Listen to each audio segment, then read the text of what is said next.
아멘. 우리 하나님께 영광의 박수를 올려드립니다. 귀한 찬양 감사를 드립니다. 여러분, 사람은 변화를 통해서 행복이라는 감정을 느끼게 되는 것 같습니다. 누군가가 나에게 지금보다 조금 더 젊어 보인다라고 말하면은 그 이야기가 왜 그렇게 반갑고, 또 내 벌이가 올라가고 지금보다 사람들에게 조금 더 인정받게 되면은 그것이 참 기분이 좋습니다. 사람은 무엇인가 변화를 통해서 이 행복이라는 감정을 느끼게 되는 것 같습니다. 그러다 보니 내 주변이나 내 자신이 변화되기를 기대하고 원하는 것이 우리의 마음입니다. 그런데 여러분, 이 변화를 통해서 행복을 누리는 것은 한계가 있습니다. 왜냐하면 그 행복이라는 유예 기간이, 그 시간이 그리 길지 않기 때문인 것입니다. 성령을 한 사람은 한 번 성령으로 마치지 않는다라는 말이 있습니다. 처음에 수술을 했을 때는 주변에서 이뻐졌다라는 그런 이야기를 많이 해줘서 반갑고 기분이 좋습니다.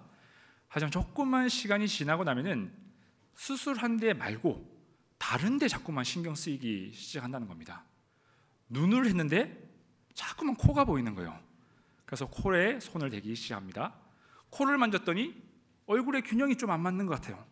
그러다 보니 이마나 광대에 손을 이제 대게 되는 거죠. 이 말인즉슨 변화를 통해서는 그 행복이 오랫동안 유지되지 않는다는 것을 이야기하는 겁니다. 우리가 차량을 구입할 때도 마찬가지요. 처음에 차를 사면은 기분이 참 좋습니다. 하지만 조금 시간이 지나면은 그 설레임도 이렇게 사라지게 된다는 것입니다. 신 모델이 출시가 되게 되면은 처음에 가졌던 그 차 살 때의 그 기쁨은 온데간데 없어지게 되는 것이죠. 사람은 변화와 이 소유를 통해서 잠깐 행복을 누릴 수는 있지만 그 행복이 지속이 되지 않는다라는 것이 우리 삶의 진리인 것이죠.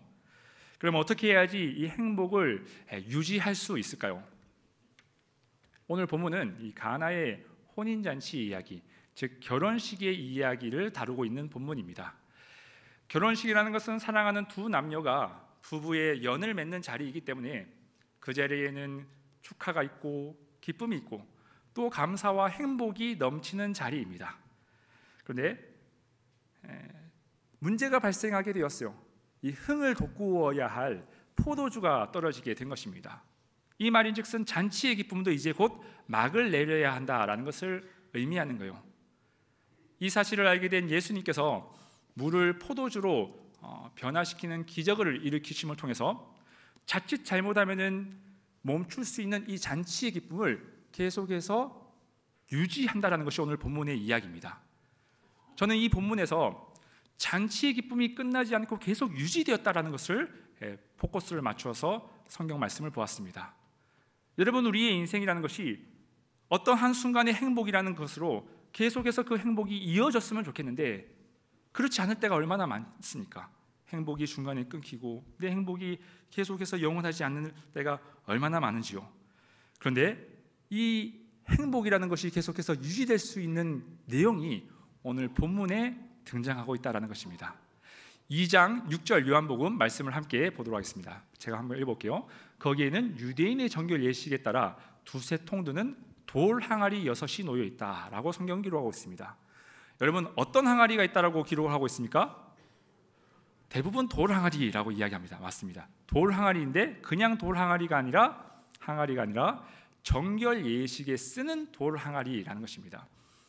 유대인들은 외출을 하고 돌아오면 반드시 이 정결 항아리에 있는 물을 떠서 손과 발을 씻었다고 합니다. 이는 단순히 위생적 차원으로 위해서 씻은 것은 아니었어요.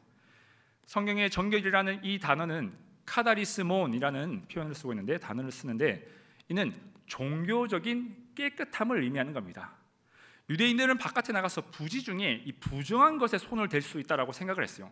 그래서 들어오게 되면은, 집에 들어올 때는 항상 이 부정한 것으로부터 종교적인 깨끗함을 위해서 정결 항아리에 있는 물로 손을 이제 씻었다라는 것입니다. 그런데 주님께서 이 항아리에 물을 채우라고 말씀하셨다는 것이죠. 여기에는 의미가 있다는 것입니다. 방금 제가 그 돌 항아리 정결 예식에 쓰는 물은 이 종교적인 깨끗함을 의미한다라고 했습니다. 그리고 가나의 혼인 잔치의 기적 사건은 예수님의 첫 번째 기적 사건이에요. 이 둘이 합쳐져서 학자들은 이를 가리켜서 세례의 의미가 있다라고 이야기를 합니다. 세례라는 것이 무엇이죠? 우리가 깨끗함을 받는다라는 의미가 있고 처음으로 우리가 주님을 영접한다라는 그런 의미가 있지 않습니까? 즉 가나 혼인잔치에 나타난 물이 포도주가 된 이 기적의 사건은 예수를 믿고 세례받은 성도의 이야기다라는 것을 성경은 말씀하고 있다는 것입니다. 조금 더 살펴보면요, 하인들이 예수님의 명령에 따라서 정결 항아리 안에 물을 채웁니다. 마찬가지로 우리는 예수님의 명령에 의해서 부름을 받게 되었습니다. 정결 항아리에 들어간 물은 포도주로 변화가 되었습니다. 우리도 세례를 받음을 통해서 우리의 옛 죄된 신분이 하나님의 백성에 대한 신분으로 변화가 되게 됩니다. 여기까지는 가나 혼인잔치와 우리의 삶의 이야기는 동일한 것 같아요. 그런데 문제는 이후 모습이 다르다는 것입니다. 가나 혼인잔치에서는 물이 포도주가 됨을 통해서 잔치의 기쁨이 풍성해지고 유지가 되었다라는 거예요. 그런데 우리는 예수님을 믿고 세례를 받았음에도 불구하고 우리의 모습이 가나 혼인잔치에서 나타나느냐라는 거예요. 나를 통해서 가정의 기쁨이 있고 또 행복한 일들이 우리의 모임 가운데 나타나며 우리 가운데 유익이 되고 있는가? 아니면 오히려 나를 통해서 다툼이 일어나고 질투심이 생겨나며 사람들에게 상처가 되고 근심이 되는 일은 있지는 않은가라고 생각을 해보게 된다는 것이죠. 가나 혼인잔치의 물은 포도주가 되어서 기쁨이 되었는데 나는 예수님을 믿고 난 뒤에 과연 그런 기쁨의 삶을 살고 있느냐라는 것입니다. 여러분, 우리가 결혼식에 참석할 때가 있습니다. 그리고 끝나고 난 후 식이 끝났을 때 그 결혼식에 대한 평가를 하게 됩니다. 보통은 사람들이 신부의 드레스는 어땠다더라, 혹은 하객은 얼마나 참석을 했고 신부의 그 화장은 어떻게 되었더라, 뭐 이런저런 이야기를 많이 하게 됩니다. 그런데 그런 이제 결론 말고 이 예식에 대한 총 결론, 마지막 결론을 내리는 부분이 있습니다. 여러분, 결혼식의 전체적인 그 결론은 무엇으로 결론을 내리게 되죠? 신부의 모습이나 하객의 수로 하지 않습니다. 전체적인 결론은 바로 그날 먹은 음식으로 평가를 하게 되는 거예요. 뷔페가 맛있었더라, 혹은 종류는 많은데 먹을 건 없었다더라, 그래서 집에 왔다, 뭐 이런 식의 이야기를 하죠. 이 예식을 할 때 음식이 그만큼 중요하다라는 것입니다. 가나 혼인잔치의 신랑 신부도 이 사실을 알고 있었어요. 그래서 음식 준비에 아주 그 에너지를 많이 썼을 것입니다. 그런데 이제 문제가 발생하게 되는 것이요, 한창 잔치가 무르익어가는 그때 포도주가 떨어지게 되었다라는 것입니다. 이 사실을 예수님께서 아시고 난 후에 물을 포도주로 변화시키시는 기적을 일으키십니다. 연회장은 그 포도주의 맛을 보고 "이야, 이런 좋은 포도주를 지금 내십니까?" 라고 극찬을 하는 모습을 보게 돼요. 여기까지가 성경에 나오는 내용인데요, 본문에 나오지는 않지만 우리가 상상력을 동원해서 이렇게 한번 생각해 보았으면 좋겠습니다. 주님께서 물 포도주를 만들어 주셨는데 그 포도주가 손님상에 나갔어요. 그런데 분명히 모양은 포도주입니다. 색깔도 포도주예요. 근데 향을 맡아보니까 이게 이상한 냄새가 나는 거예요. 그리고 마셔보니까 이는 사람이 먹을 수 없는 음료인 겁니다. 여러분, 그때부터 어떤 일들이 발생할까요? 잔치에 흥겨운 그 분위기는 이렇게 막을 내리는 것이고 사람들은 돌아가서 이야기를 한다는 것입니다. 그 잔치 별로였더라, 포도주가 엉망이었더라 라고 이야기를 하는 것이죠. 근데 여러분, 이게 상상의 이야기지만 어찌 보면 우리의 삶의 이야기일 수도 있다라는 것입니다. 우리는 예수님을 믿음을 통해서 세례를 받고 새로운 신분이 되었어요. 그런데 세상에서 살아가는 우리의 모습은 그리스도인의 향기를 나타내며 하나님의 거룩한 모습을 나타내기보다는 오히려 세상의 악취를 나타낼 때가 있다는 것입니다. 오히려 더 세상적인 모습으로 살아가는 모습이 우리의 모습일 때가 있다는 거예요. 어떤 목사님의 설교에서 들은 내용인데 참 공감이 되었습니다. 비기독교인에게 종교 선호도를 조사했습니다. 예수 믿지 않는 사람들에게 어느 종교를 좋아합니까? 라고 질문했더니 기독교가 14%의 사람들이, 전체에서 14%의 사람들이 선호한다라고 평가를 했다고 합니다. 14%. 큰 숫자가 아니죠. 그러면 당연히 생각하기를 1등이 불교, 2등이 카톨릭, 3등이 기독교일 것이다라고 생각합니다. 그런데 아니에요, 여러분. 기독교는 4등이었습니다. 그 위에 하나가 더 있었어요. 3등, 원불교. 18%가 나왔다고 합니다. 여러분, 원불교가 뭐 하는 데인지 아십니까? 저는 원불교가 뭐 하는 데인지 잘 모릅니다. 그런데 그렇게 인지도도 없는, 뭐 하시는지도 모르는 그 종교 선호도가 기독교보다 더 높게 나왔다라는 것입니다. 그동안 여러분, 우리 교회는 얼마나 많은 일들을 했습니까? 막대한 헌금을 들여서 전도하고 선교하고 봉사하고 예배드리고 기도하고 말씀하고 부흥회하고 얼마나 많은 일들을 했는지 몰라요. 그런데 그렇게 많은 일을 한 기독교가 14%밖에 안 나오고 아무것도 안 한 종교인 원불교가 18%가 나왔다는 것입니다. 이것은 시사하는 바가 크다라는 거예요. 우리가 겉은 기독교인, 교회라고 화려하게 꾸며놓고 광고하였지만 세상 사람들은 다 알고 있었다는 겁니다. 우리는 겉만 화려했다라는 사실을 말이죠. 여러분, 그리스도인과 비그리스도인의 차이가 있을까요? 차이가 찾아보면 있습니다. 근데 그 차이가 아주 적다라는 거예요. 세상 사는 사람들이 생각하는 것과 교회에 다니는 사람들이 생각하는 바가 별반 차이가 없다라는 거예요. 세상 사람들이 살아가는 방식과 교회를 다니는 예수 믿는 사람들의 생활 방식이 별 차이가 없다는 것이 우리의 현 주소다라는 것입니다. 여러분, 변화는 단지 물이 정결 항아리에 들어가는 것으로 끝나면 안 된다라는 거예요. 무늬만 포도주인 척 해서는 안 된다는 것입니다. 잔치를 기쁘게 할 수 있는, 빛낼 수 있는 포도주가 되어야지 진정한 변화라는 거예요. 우리의 삶도 마찬가지라는 겁니다. 예수님 믿고 세례받고 교회에 다니는 것이 그게 진짜 변화가 아니라는 거예요. 어떤 게 진짜 변화일까요? 그것은 바로 내 안에 있는 속사람, 내 내면에 있는 옛 자아는 없어져 버리고 나의 죄된 습성들은 내려놓고 거룩한 하나님의 모습을 닮아가는 것이 진정한 변화다라는 것입니다. 그렇다면 여러분, 물이 포도주가 되는 것은 쉬운 일일까요? 어떤 성분에서 더 나은 성분으로 업그레이드는 될 수 있습니다. 콩을 발효시키면 된장이 되는 것이고, 김치를 숙성하면 이 묵은지가 됩니다. 어떤 성분에서 조금 더 나은 성분으로 변화는 될 수 있습니다. 그런데 물이 포도주가 되는 일은 이건 다른 문제라는 거예요. 여러분, 김치를 가만히 놔두면 시간이 지나면 저절로 묵은지가 됩니다.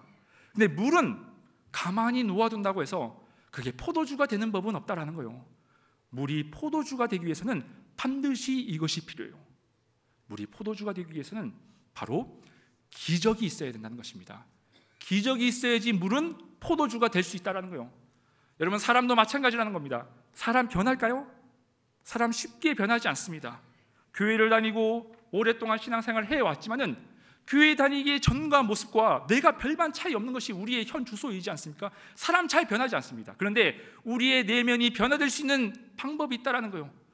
우리의 내면이 변화될 수 있는 것은 물이 포도주가 되기 위해서 기적이 일어나야 되는 것처럼 우리의 삶 가운데서도 기적의 순간이 있어야 된다는 것입니다. 그래야지 우리의 내면이 변화되어질 수 있다는 것이죠. 그렇다면 기적은 언제 일어나는 것일까요? 본문의 이야기로 다시 되돌아오면요, 포도주가 떨어진 사실을 예수님의 어머니인 마리아가 알고 주님께 요청을 합니다. 그러자 주님께서 이렇게 이야기하십니다. 4절 말씀입니다. 제가 읽어보겠습니다. 예수께서 이르시되 여자여 나와 무슨 상관이 있나이까? 내 때가 아직 이르지 아니하였나이다 라고 거절합니다. 그런데 흥미로운 사실은 분명히 주님께서 거절하였음에도 불구하고 잠시 뒤에 보니까 이 물을 포도주로 바꾸는 기적을 일으키고 있다는 거예요. 그렇다면 이 잠시 동안에 무슨 일이 있었는지 5절은 이렇게 기록하고 있습니다. 함께 읽어보겠습니다. 그의 어머니가 하인들에게 이르되 너희에게 무슨 말씀을 하시든지 그대로 하라 하니라. 아멘. 예수님의 어머니가 그 종들에게 주님께서 무슨 말씀을 하시든지 그대로 순종하십시오라고 이야기를 합니다. 여러분, 종들은, 하인들은 예수님의 말을 듣기 위해서 고용된 자가 아니에요. 그들은 연회장의 말을 듣기 위해서 고용된 자입니다. 연회장이라는 사람은 어떤 사람일까요? 성경에 보면은, 영어 성경에 보면은 Master of Banquet이라는 표현을 쓰고 있습니다. 발음이 좀 안 좋긴 하지만 그냥 여러분 마스터만 기억하시면 돼요. 이 잔치의 마스터라는 거예요. 연회장이라는 것은 잔치의 주체가 되는 사람이고 중심 인물이 되는 사람이라는 것입니다. 다시 말해서 잔치의 주인이 이 연회장이라는 거예요. 근데 연회장이 잔치의 중심일 때는 아무런 역사가 일어나지 않았다는 것입니다. 오히려 포도주가 떨어지는 위기가 찾아오게 되었던 것이죠. 반대로 예수님은 어떤 분이실까요? 그 잔치에 초대된 손님이요. 여러분, 손님이 그 잔치의 문제에 관여할 필요가 있습니까? 손님은 그냥 왔다가 그냥 대접받고 가면 되는 거예요. 그러기에 예수님의 어머니가 요청을 했을 때도 나와 무슨 상관이 있나이까? 라고 거절을 하시게 된 겁니다. 하지만 예수님의 어머니가 종들에게 무슨 말씀을 하시든지 그대로 순종하라 라고 이야기하면서 그때부터 종들은 예수님의 말에 의해서 움직이기 시작하게 됩니다. 다시 말해서 잔치의 중심이 연회장이었다가 이제는 예수님께로 그 중심이 옮겨지게 되는 거예요. 그때부터 주님은 하인들을 시켜서 정결 항아리에 물을 채우기 시작했고 물을 포도주로 변화시키시는 기적을 일으키셨다는 것입니다. 여러분, 혼인잔치에 예수님이 손님으로 계셨을 때는 아무런 일들이 일어나지 않았어요. 하지만 잔치의 주인이 되시고 중심이 돼서부터 그때부터 기적의 사건이 일어났다는 것입니다. 여러분, 우리의 내면도 마찬가지라는 거예요. 우리의 속사람 쉽게 변합니까? 우리가 이렇게 노력하고 저렇게 노력해도 어느샌가 나도 모르게 쑥쑥 올라오는 것이 나의 옛 감정, 옛 자아라는 것입니다. 근데 이를 변화시킬 수 있는 방법이 있다는 거예요. 그것은 바로 주님이 우리의 주인 되어 주셔야 한다라는 거예요. 우리의 인생이 왜 변화가 없는 것인가? 주님이 우리의 인생 가운데 손님으로 대접을 하고 있기 때문인 겁니다.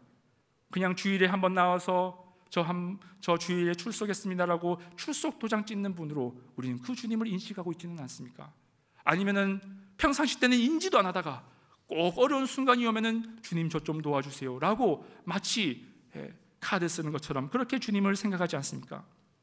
여러분, 주님은 손님으로 계시면은 아무런 역사를 일으킬 수가 없어요. 하지만 잔치의 주인이 되어주시고 그 잔치의 주체가 되어주실 때 포도주를 만드신 기적을 이룬 것처럼 우리의 내면도 하나님께서 기적의 역사로 바꾸어 가신다라는 것입니다. 여러분, 예수님이 나의 주인 되신다는 것은 무슨 의미일까요?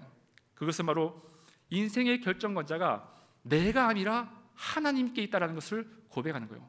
다시 말해 내 인생 내 마음대로 살아가는 것이 아니라 하나님 어떻게 살아가야 됩니까? 라고 주님께 그 결정권을 드리는 것이죠.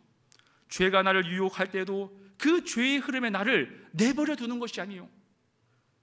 내 마음에 들지 않는 상황이 나와서 화가 나는 일이 있을지라도 화를 버럭 내는 것이 아니라 한 발자국 뒤로 물러서서 주님이라면 어떻게 하셨을까? 라고 생각해 보는 것입니다. 세상의 유혹과 시험이 내게 몰려올지라도 하나님이 기뻐하시는 것은 무엇인가? 그분의 뜻을 여쭈어 보는 거예요. 그리고 주님의 뜻이 무엇인지 알았다면 그것에 동의하고 공감하는 것이 아니라 그 말씀에 순종하는 것, 그것이 바로 주님을 주인으로 모시는 삶이라는 것입니다. 우리가 수많은 예배를 드리고 기도와 섬김과 봉사와 여러 가지 것을 합니다. 하지만 그 중에서 가장 중요한 요소가 있어요. 바로 주님이 우리의 주인 되시는 데서부터 출발을 해야 한다는 것입니다. 만약에 주님이 우리의 주인 되시지 않는 말씀과 봉사와 헌신과 섬김은 자칫 잘못하면 내 의를 자랑하는, 내 의를 드러내는 종교 행위만 될 수밖에 없다는 것이죠. 여러분, 예수님이 저와 여러분들의 주인 되어주시고 하나님이 우리 교회의 주인 되어주시는 은혜가 있으시기를 주님의 이름으로 축복합니다. 그래서 가나 혼인잔치의 기쁨이 계속해서 이어진 것처럼 우리의 삶 가운데 하나님이 주시는 기쁨의 역사가, 행복의 은혜가 넘쳐나기를 주님의 이름으로 축복합니다. 우리 옆에 분들과 인사하겠습니다. 예수님이 우리의 주인이십니다. 다시 한번 인사할까요? 하나님이 우리 교회의 주인 되십니다. 많은 성도들이 교회를 다니고 있지만 행복하지 못합니다. 하지만 성도이면서도 행복했던 한 사람을 소개하고자 합니다.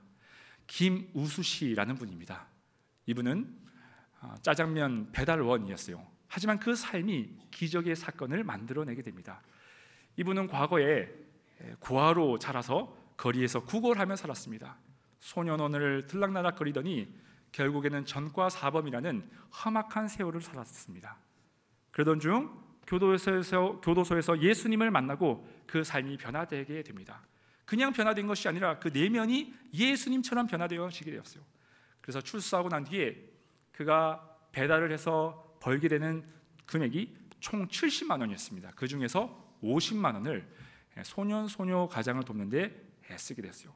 뭐 그리 큰 금액은 아닐 수도 있지만은 그의 수입의 퍼센테이지를 보게 되면 굉장히 큰 금액인 것이죠. 70%의 자신의 금액을 어려운 사람을 위해서 돕는 데 사용했다는 것입니다. 제가 그 인터뷰를 보는데 참 감동이 되었어요. 아이들을 돕고 나면 남는 것은 20만 원밖에 없는데 그가 이렇게 이야기하는 겁니다. 저는 행복합니다. 저는 만족합니다. 라고 말이죠. 참 대단하지 않습니까? 그가 후원한 금액은 사실 그리 큰 금액은 아닙니다. 하지만 그의 그 금액으로 말미암아 세상에 많은 사람들에게 감동을 주었다라는 거예요. 여러분, 이 세상에 돈 많은 사람들이 얼마나 많습니까? 부유한 사람이 얼마나 많아요. 그런데 그 부유로 인해서 남들의 마음을 찢어놓고 상처놓고 죽음의 길로 몰고 가는 사람들도 있는데 이분은 작은 돈이지만 그 돈으로 기적을 일으키더라는 겁니다. 사람들을 감동시키는 일들을 하더라는 거예요. 안타깝게도 2011년도에 교통사고를 당하셔서 이분은 하나님의 품에 안기시게 됩니다. 이러한 내용들이 감동이 되어서 2012년도에 철가방 우수씨라는 이분의 이야기가 영화로 이렇게 개봉되게 되었습니다. 제가 이분의 삶의 이야기를 생각하면서 문득 이런 생각이 떠오르게 됐어요. 김우수 씨, 이분은 어떻게 이런 일들을 하실 수 있었을까? 가난한 중에도 어떻게 저런 아이들을 섬길 수가 있었을까? 그때 저에게 번뜩 깨달아지는 것이 있었어요. 이분이 20만 원밖에 그 생활비가 되지 않았지만 이렇게 살아가는 것이 이분의 행복이었구나. 남을 도와주며 사는 것이 이분의 자랑이며 만족이며 이분의 기쁨이었구나. 예수님을 닮아가는 삶이 그분의 만족이었고 행복이었구나라는 것을 제가 알게 되었습니다. 그러면서 저를 뒤돌아보게 됐어요. 저는 언제 인생에서 가장 뿌듯했던가? 나는 언제 인생에서 가장 내 스스로에게 만족하며 행복감을 누렸을까? 그것은요, 제가 위대한 사역들을 해서 그 일을 잘 마쳤을 때 제가 행복한 것이 아니더라고요. 제가 남들에게 박수받고 칭찬받는 자리에 있을 때 제가 만족한 것이 아니었습니다. 제가 언제 가장 저를 칭찬했었는가? 가장 보람됐던 때는 아주 작은 부분이지만 제 인생 가운데서 주님을 닮았던 순간들이 있었던 시간.